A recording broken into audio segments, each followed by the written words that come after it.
What's up, soldiers? Chris here, caribbeanpot.com. Yo, big things, man. We crossed 700,000 subscribers. No easy feat, so thank you.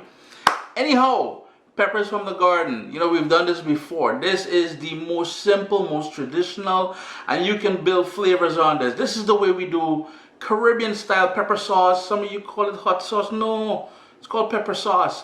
And they're really sauce to put on. It's gonna be fiery. Caribbean pepper sauce. Check this one out. You're gonna love it, man.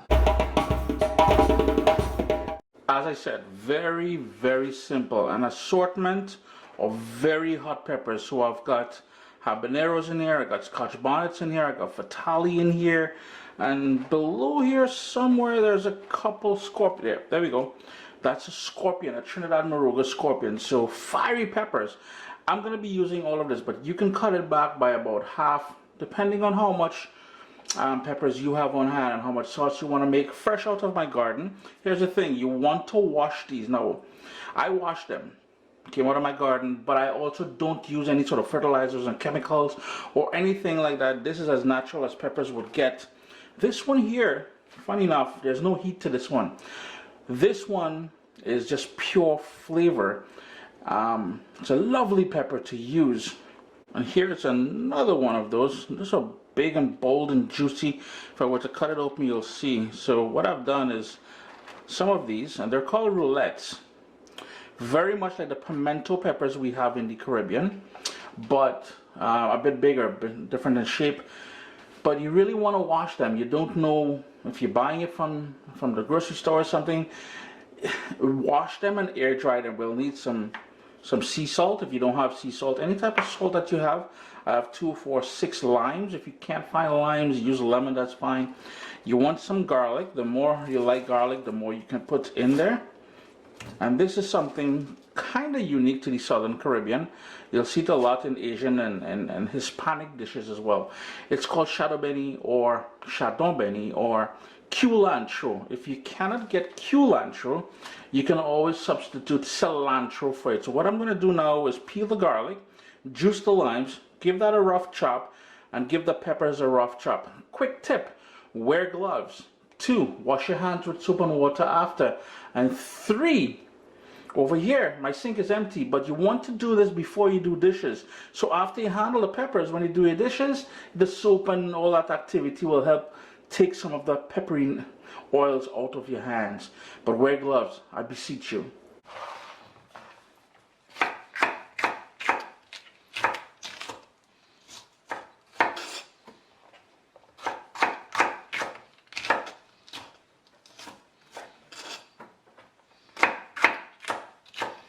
Now when I am making pepper sauce or hot sauce, I use the seeds and everything. So after washing them, if you want to, you can remove the stems, but I like holding on to the stems as I cut them. The stem, yeah boy, it's already starting to be hot in here.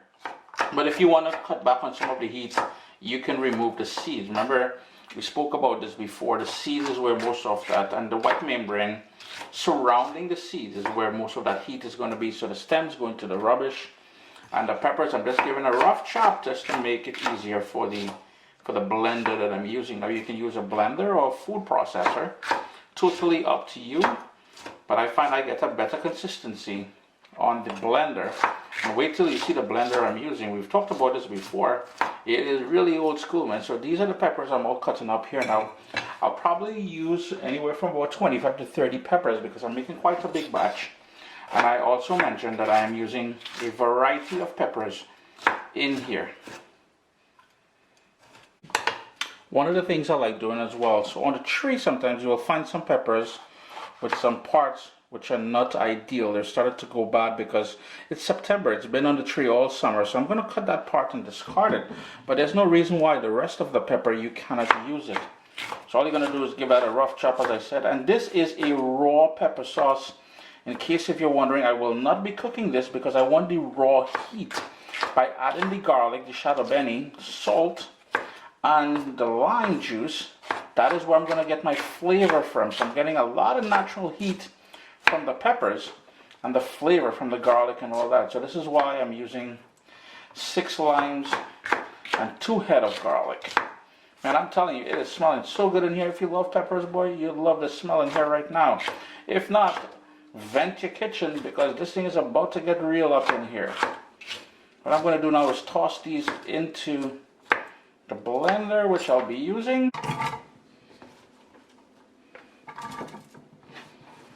And please, I am using my bare hands. I can't stress enough. Wear gloves, please and thank you. You will pay for it later if you don't listen to me. Just gonna give the shado beni a rough chop, and the flavor you get from the shado beni is just incredible as well.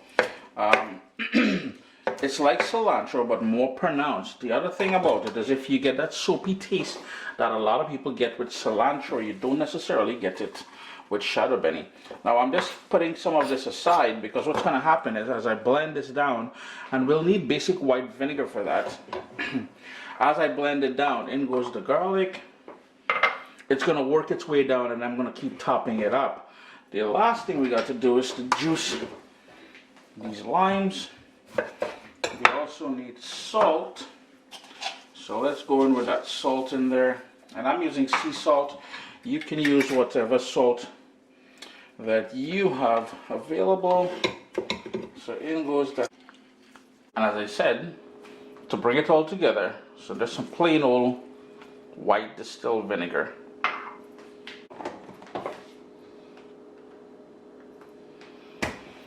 Basically, you go on there and you hit liquidify.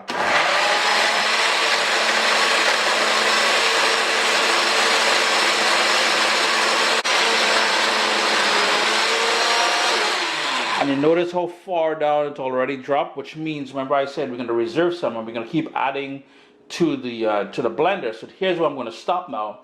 Add some more pepper, add some of that shado beni, some more of that lime juice, and you know, liquidify that thing, man. It took about, I don't know, about 5 minutes or so. Just look at that. And all I'm doing is filling it up into clean glass containers. And the reason why I'm using some small containers here is one, it remains fresh longer, and two, I'm going to be giving my sister some of this, so it's a great way to share as well too.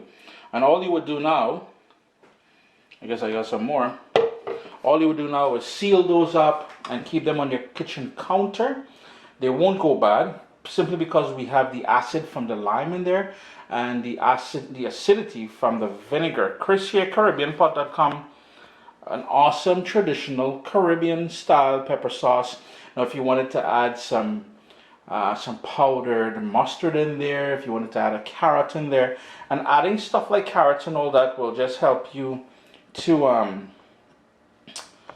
sort of tone down the heat level if you so desire. Chris here, caribbeanpot.com. Always a pleasure having you guys here in the kitchen with me. As I said, this would last on the counter for about 3 or 4 months. Anything more, put it in your fridge, please, and make sure the containers are clean that you're putting it into. Irie? Irie.